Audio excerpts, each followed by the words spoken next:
예, 중국 천하를 통일했던 한나라의 고조 휘하에는 천하 제1의 대장군이던 한신이라는 장군이 있었습니다. 한신은 가는 곳마다 승리를 거두면서 한참 분위기가 좋았을 때 이제 회식이 끝나고 한 고조와 또 한신 두 사람이 편하게 얘기를 나누게 되었습니다. 그때 이제 한 고조가 한신에게 휘하에 있는 장군들의 능력치에 대해서 물어봅니다. 누구는 능력이 얼마나 되느냐? 예, 한 1만 정도 병사를 거느릴 능력이 됩니다. 그렇느냐? 그럼 누구누구 장군은 능력이 얼마나 된다고 보느냐? 예, 그 장군은 한 2만 정도 거느릴 능력이 됩니다. 그 누구는 어떻느냐? 그 사람은 한 5만 정도 됩니다. 그러자 이 한고조가 대뜸 물어보는 것이 그러면 나는 몇 명 정도 거느릴 수 있을 것 같으냐? 그러니까 이 한신이 대답하기를 한 10만 정도 거느릴 것 같습니다. 그 그릇이 한 10만 명 담을 그릇이 된다는 거예요. 그러자 이 한고조가 그럼 너는? 이래 물어봤습니다. 그러자 한신은 한치의 머뭇거림도 없이 저는 무한대입니다. 많으면 많을수록 좋습니다. 얼마를 맡겨주든지 간에 저는 다 감당이 됩니다. 많으면 많을수록 좋다. 여기서 다다익선이라는 말이 나왔다고 그래요. 그러니까 물어봤던 한 고조가 기분이 매우 좋았겠죠. 기분이 팍 상하는 겁니다. 황제인 자기는 겨우 10만 명, 신하인 자기는 무한대라니까 기분이 팍 상하는 거예요. 그래서 굉장히 기분이 상해가지고는 물어봅니다. 그래, 너는 무한대를 거느릴 수 있는 그릇인데 왜 10만 명밖에 못 거느리는 내 신하가 되었느냐? 이래 물어보자 그 한신이 대답하기를 폐하께서는 장군을 거느릴 사람이고 저는 일반 병조를 거느릴 사람입니다. 이렇게 대답을 하는 거예요. 그것이 진심인지 위기를 모면하기 위해서 순간적인 기지를 발휘한 것인지는 모르겠지만은 그러나 이것은 큰 화근이 되었습니다. 나중에 중국 천하를 통일하고 난 뒤에 이 한고조는 한신을 목을 칩니다. 가장 많은 공을 세웠던 사람인데 왜 그러느냐? 겉으로는 굉장히 유해 보였던 한고조지만은 사실 누구보다 강한 경쟁심과 또 야망이 있었던 사람이었습니다. 그런 사람이 황제인 자기보다 스스로를 더 큰 자로 여기는 사람을 살려두고 싶겠습니까? 그렇게 된 것이에요. 창세기 1장부터 11장까지 시작의 책이라는 의미로 원역사다 이렇게 부른다고 말씀을 드렸습니다. 여기에는 세상의 시작도 나오고 사람의 시작도 나오고 가정의 시작, 농경의 시작, 온갖 문명의 시작, 그리고 또 도시의 시작, 국가의 시작, 이런 많은 시작들이 나옵니다. 그리고 인간이란 어떤 존재인지, 죄라는 것은 어떤 성질의 것인지 여기에 대한 깊은 인간적인 통찰 이것도 나옵니다. 또 우리 인생의 근본적인 문제라고 할 수 있는 왜 인생이 이렇게 고통스러운가? 왜 인생이 이렇게 불행이 많은가? 그 이유에 대해서도 나옵니다. 원역사가 말하는 인생이 고통스럽고 불행하게 된 첫 번째 원인은 선악과 사건에서 나오듯이 인간이 하나님처럼 되려고 했던 탐욕 때문이었습니다. 그리고 또 왜 그렇게 되었느냐? 왜 불행하냐? 많은 판단을 하기 때문에 그렇습니다. 서로에 대한 많은 판단과 정죄, 탓을 하기 때문에 그렇습니다. 그 다음에 이 원역사가 우리 인생의 불행에 대해서 세 번째 이유로 제시하는 것이 바로 오늘 우리가 읽은 대목입니다. 그게 뭐냐? 비교와 시기, 미움입니다. 한신이 죽게 된 것도 권력자의 시기심을 자극했기 때문입니다. 그 영린을 건드렸습니다. 오늘 본문은 최초의 살인사건인 가인이 동생 아벨을 죽인 사건인데 이 사건의 밑바닥에도 비교와 시기, 미움이라는 것이 깔려 있습니다. 자, 이야기는 크게 어렵지 않습니다. 우리가 잘 아는 얘기입니다. 아담과 하와 두 사람이 두 아들을 낳았습니다. 첫째의 이름은요, 가인이고 둘째 이름은요, 아벨입니다. 가인은 자라서 농사 짓는 사람이 되었고 둘째인 아벨은 자라서 양치는 사람이 되었습니다. 두 사람이 또 하나님께 제사를 같이 지냈는데 가인은 농사 짓는 사람이니까 땅의 소산물, 곡식을 가지고 제사를 지내고 아벨은 양치는 사람이니까 양과 그 기름으로 제사를 드렸는데 하나님이 누구의 제사는 받으시고 동생 아벨의 제사는 받으시고 누구의 제사는 받지 않으셨어요? 형 가인의 제사는 받지 않으셨습니다. 그러자 가인은 몹시 분해하면서 안색이 변합니다. 그런 가인에게 하나님이 경고하셨지만은 가인은 그만이야 동생 아벨을 들판으로 유인해서 죽여버리고 말았습니다. 그 결과 가인에게는 땅이 더 이상 효력을 쉽게 내주지 아니하는 형벌과 함께 유리방황하는 형벌을 받게 되었습니다. 그 누구도 믿지 못하는 인생, 무엇으로도 만족하지 못하는 인생, 어디에도 쉽게 마음을 뿌리내리기 힘든 이런 인생, 발버둥 쳐도 채워지지 아니하는 인생, 이런 인생을 살게 되었다는 말입니다. 한마디로 인생이 불행하게 됐다는 말이죠. 가인이 동생 아벨을 죽인 이유가 명시되어 있지는 않지만은 어렵지 않게 알 수가 있습니다. 왜 죽였습니까?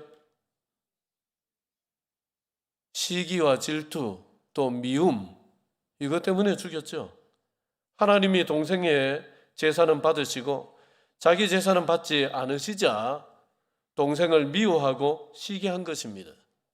자, 8절, 9절 한번 읽을까요? 자, 시작. 그들이 들에 있을 때에 가인이 그의 아우 아벨을 쳐 죽이니라. 여호와께서 가인에게 이르시되 내 아우 아벨이 어디 있느냐? 그가 이르되 내가 알지 못하나이다. 내가 내 아우를 지키는 자니이까. 동생을 자기가 죽여놔놓고 하나님이 그 동생의 행방을 물으시자 내가 내 아우를 지키는 자니이까. 굉장히 기분 나쁘게 퉁명스럽게 대답을 합니다.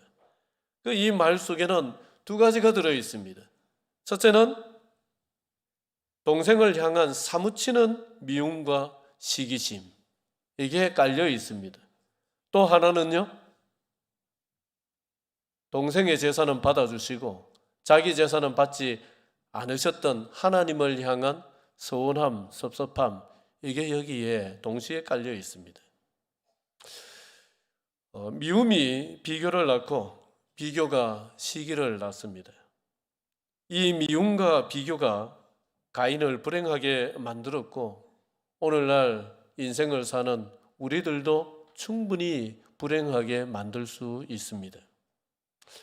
그 톨스토이의 단편집에 보면은 이런 이야기가 있어요.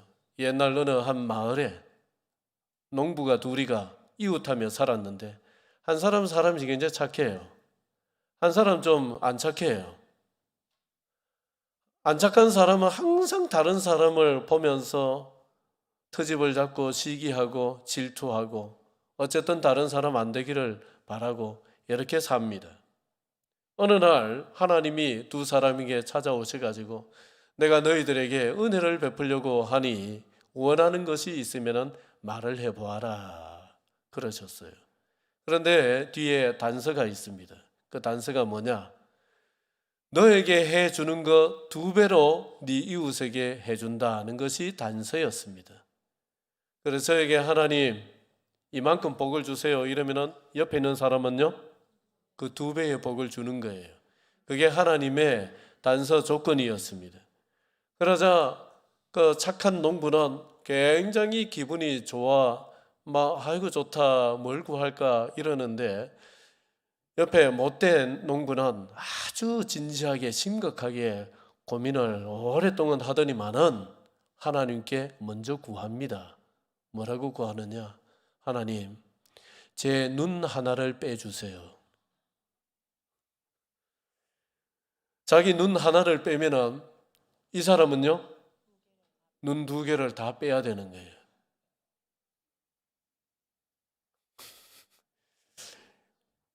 우스운 얘기는 아닌 것 같은데 끔찍한 얘기 같은데, 여러분, 이 톨스토이가 이 짤막한 이야기를 통해서 우리에게 들려주고자 하는 바가 뭡니까? 인간이 이렇게 무서운 존재라는 거죠. 인간이 이렇게 잔인한 존재예요. 인간은 다른 사람의 행복보다는 다른 사람의 뭘 더 바랍니까? 다른 사람의 불행을 더 바랍니다. 다른 사람이 잘 됐다는 뉴스 듣고 기뻐합니까? 다른 사람이 불행하다는 뉴스 듣고 기뻐합니까? 애써 대답을 안 하시는데 괜찮습니다. 우리 인간은 희한하게도 남의 불행 뉴스에 대해서는 굉장히 안테나가 곤두서요. 귀가 솔깃해요. 그게 우리 인간입니다. 그러한 인간의 잔인한 본성을 깨뜨려보고 들려주는 이야기입니다. 여러분, 비교에 사로잡히면은, 미움에 사로잡히면은, 시기에 사로잡히면은 사람은 이성을 잃어버립니다. 사리분별이 안 되기를 시작합니다. 오로지 저 사람 안 되는 것이 목적입니다. 내가 저 사람 이기는 것이 목적이 됩니다. 저 사람이 안 되기를 바라고 저 사람 인생이 망가지기를 바라는 것이 사는 목적이 되어버리고 맙니다. 그것은 곧 자폭 스위치 눌리는 것과 같아요. 저 사람이 안 되기를 바라는 마음을 강하게 품으면 품을수록 내 마음이 악해지고 내 마음이 지옥이 되고 내 인생 또한 안 좋게 흘러가기를 시작을 하는 거예요. 여러분, 혹시입니다. 혹시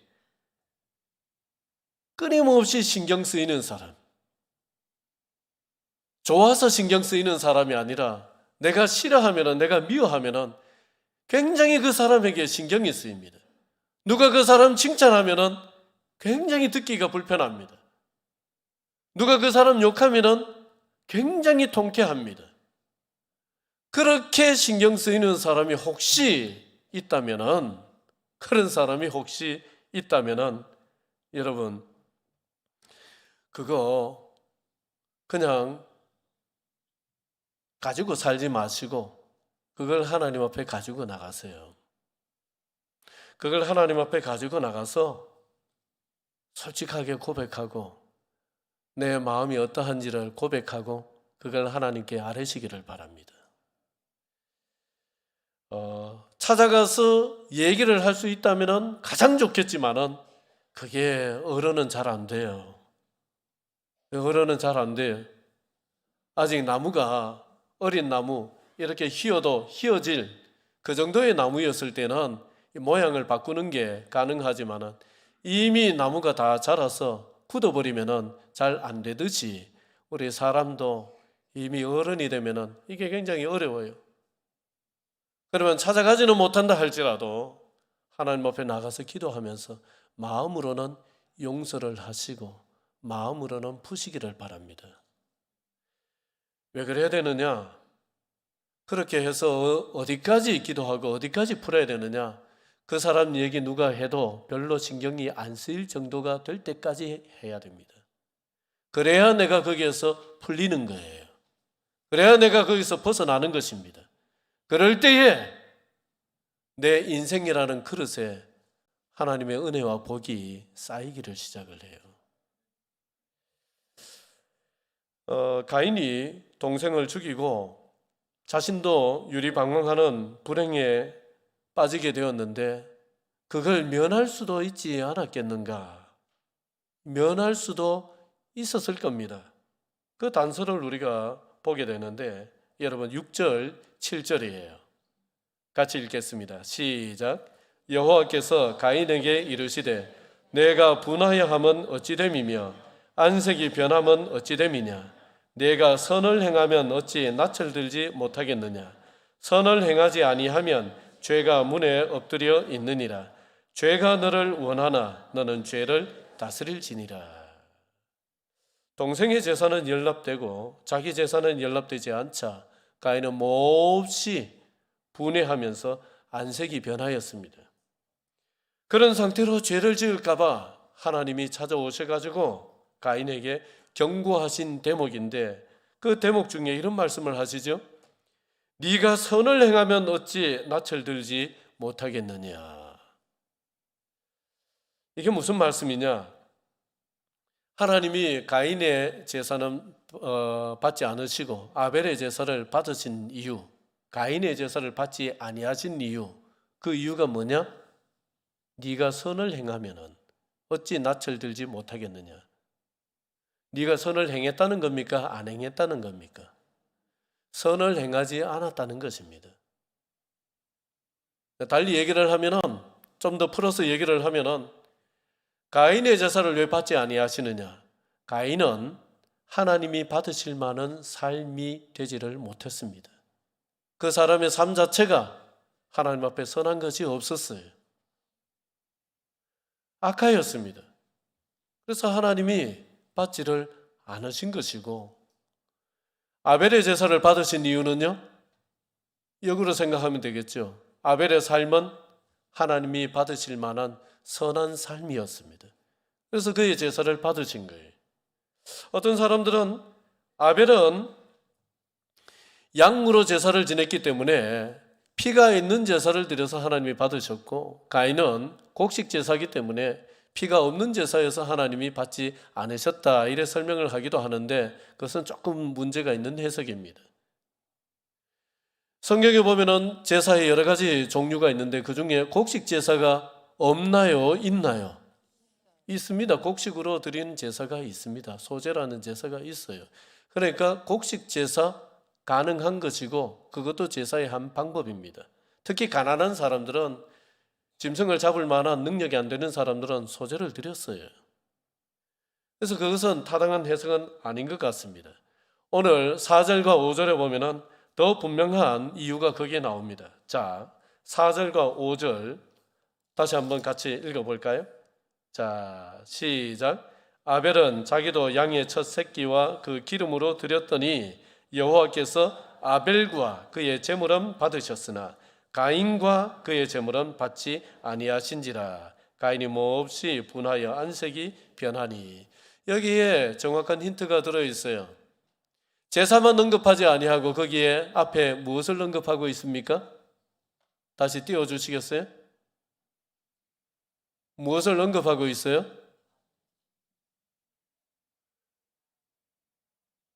네, 아벨과 그의 제물은 받으셨으나 5절에는요, 가인과 그의 제물은 받지 아니하신지라.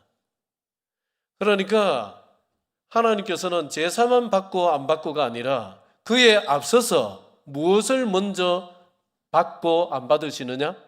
사람입니다.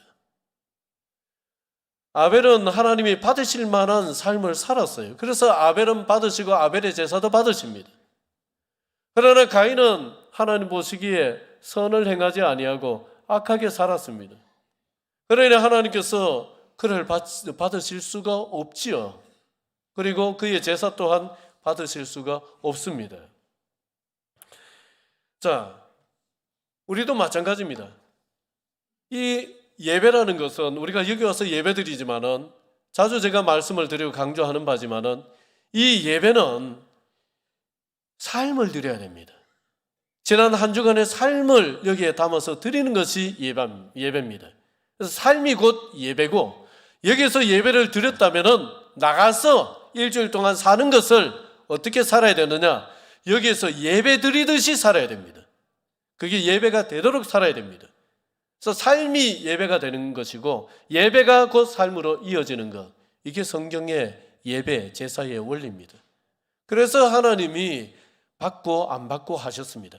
같은 언약궤라도 누가 들고 나가느냐에 따라서 그 언약궤가 능력이 되어주기도 하지만은 능력이 안 되기도 합니다. 여호수아 같은 사람이 들고 나갔을 때에는 요단강이 갈라지기도 하고 여리고성이 무너지기도 하는 놀라운 능력을 발해 주셨습니다. 그러나 홈리와 비나스 같은 사람이 들고 나갔을 때에는 오히려 전쟁에서 패배하는 비참한 결과를 맞도록 하셨습니다. 왜 그렇습니까? 같은 언약궤인데 전적으로 하나님 앞에 순종하고 하나님의 말씀에서 치우침이 없이 살아왔고 살려고 애를 썼던 여호수아와 그 당대의 제사장들이 들고 나갔을 때는 능력이 되는 거예요. 그러나 홈리와 비나스는 하나님을 멸시하는 사람들이었고 하나님을 무시하고 하나님의 말씀을 헌신짝처럼 쓰레기처럼 여기는 사람들이었습니다. 그런 삶을 살아왔고 또 그렇게 살아가는 사람들이었습니다. 그러니 아무리 하나님의 언약궤라도 들고 나가면은 이길 수가 없는 것이죠. 마찬가지입니다. 여러분, 하나님은 씩씩거리는 가인에게 네가 선을 행하지 않았으니까 낯을 들지 못하는 것이다 라고 하시면서 아벨을 미워하지 말고 누구를 돌아볼 것을 지금 주문하고 계세요? 누구를 돌아볼 것을 주문하십니까? 이 말씀은 너를 보라는 겁니다. 네가 어떻게 살아왔는가를 보라는 것입니다. 왜 그런 결과가 따랐는지 보라는 것입니다. 그러나 이런 하나님의 마음을 담은 진심 어린 충고에도 가인은 그렇게 하지를 않았습니다. 자기 자신을 보지 아니하고 아벨만 계속 뚫어지게 쳐다봅니다. 미운 눈을 가지고, 미움에 사로잡힌 눈을 가지고 동생을 보니까 이건 동생이 아닌 거예요. 내 인생의 방해거리입니다. 나를 초라하게 만드는 자입니다. 나를 비참하게 만드는 자일 뿐입니다. 그래서 제거하고 죽였습니다. 여러분, 정작 가인이 죽여야 될 대상은 동생 아벨이 아니라 누구를 죽였어야 되느냐? 그렇죠. 자기를 죽였어야죠. 오늘 설교 제목이 뭐예요? 좀 과격한 제목을 달았습니다. 충격요법입니다. 무슨 설교 제목이 죽이라, 가인을 죽이라. 정작 이 가인이 애를 쓰고 힘을 다해서 죽여야 될 대상은 동생 아벨이 아니었어요. 동생이 자기 인생의 방해거리가 아니라 정작 자기 인생의 방해거리, 동생이 자기를 불행하게 만드는 존재가 아니라 정작 자기를 불행하게 만드는 존재는 자기입니다. 자기. 가인입니다. 가인. 자기보다 잘난 사람 못 참고, 자기보다 칭찬받는 사람 못 참고, 자기보다 잘 나가는 사람 못 참고, 자기보다 더 선한 사람 못 참아내는, 그걸 방해거리로 여기는, 거기에 대해서 도전을 받고 자기를 돌아보고 반성을 해야 되는데 오히려 그것을 제거하고자 드는 이 가인, 그걸 죽였어야죠. 그랬으면 됐습니다. 그런데 아벨을 죽이고 말았단 말이죠. 불행의 원인은 자기를 죽여야 되는데 남을 죽이는 것이 불행의 원인입니다. 다시 말씀을 드리지만은 여러분, 신앙은 뭐냐? 자기를 보는 부단한 훈련, 연습, 이것이 신앙입니다. 끊임없이 자기를 보는 것이 신앙입니다.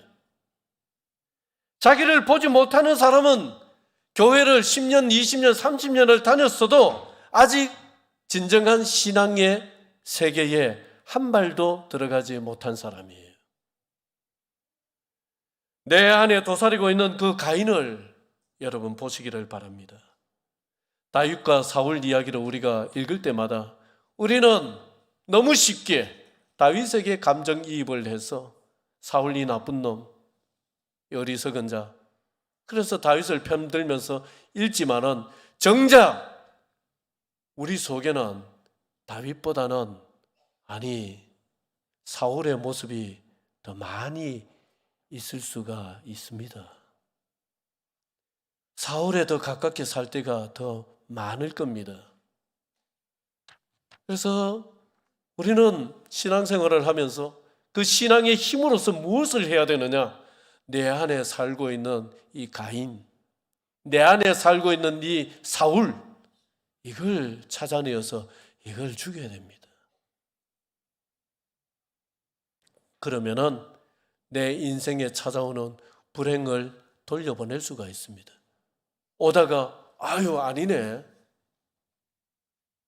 하고 돌아가는 거예요. 여러분, 나와 가장 가까이 지내는 사람, 그 인생을 불행하게 만들지 않는 비결, 내 인생을 불행하게 만들지 않는 비결, 여러분 내 속에 가인을 꼭 죽이시기를 바랍니다. 창세기가 보여주는 우리 인간의 모습은 찬란한 비극입니다. 하나님이 만드신 찬란히 빛나는 세상에 살면서 자기보다 의로운 사람 못 참고, 자기보다 똑똑하거나 자기보다 능력이 있거나 자기보다 잘 되는 사람 못 참아내면서 어쨌든 그것을 어떻게 되기를 바라면서 사는 이런 비극적인 마음의 주인공. 그래서 찬란한 비극이, 가장 가까운 피부치조차 온전히 사랑해내지 못하는 그 비극의 주인공으로 살아가는 존재, 이게 사실 우리 인간이라고 성경이 우리에게 말씀합니다. 그래서 우리에게 구원이 필요한 거예요. 우리 인간에게는. 자, 15절 같이 읽겠습니다. 시작. 여호와께서 그에게 이르시되 그렇지 아니하다. 가인을 죽이는 자는 벌을 7배나 받으리라 하시고, 가인에게 표를 주사 그를 만나는 모든 사람에게서 죽임을 면하게 하시니라. 놀랍게도 하나님은 당신의 경고를 무시하고 자기보다 의로운 동생을 쳐 죽인 가인을 위해서 죽임을 면하는 표를 허락해 주셨습니다. 이게 뭔가는 의견이 분분해서 여기서 다 말씀을 드리지 않겠습니다. 중요한 것은 죄인을 향해서도 끝까지 긍휼을 잊지 않고 베푸시는 하나님의 심정입니다. 자, 여러분 사진 한번 띄워주시겠어요? 뭐같이 보여요? 예?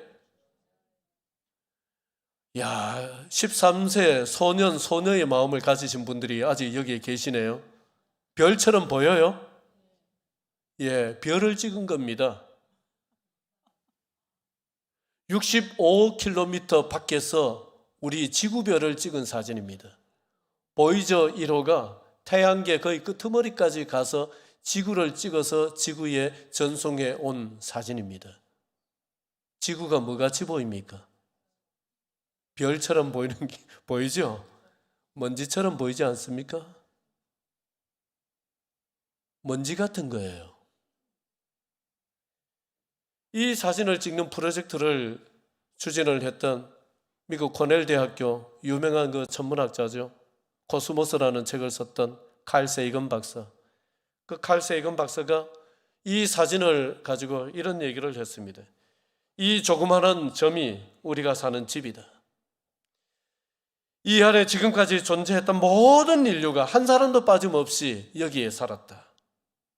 수천 가지 신앙이 여기에 있었고 수천 가지 이데올로기, 경제정책, 모든 사냥꾼과 약탈자, 영웅과 비겁자, 문명을 창조했던 사람과 문명을 파괴했던 사람들, 왕과 노예들, 모든 어머니와 아버지들, 모든 아이들, 도덕적인 사람이었던 이들과 부패했던 사람들, 성직자들과 악인들, 다 이 먼지 같은 곳에서 살다가 갔다.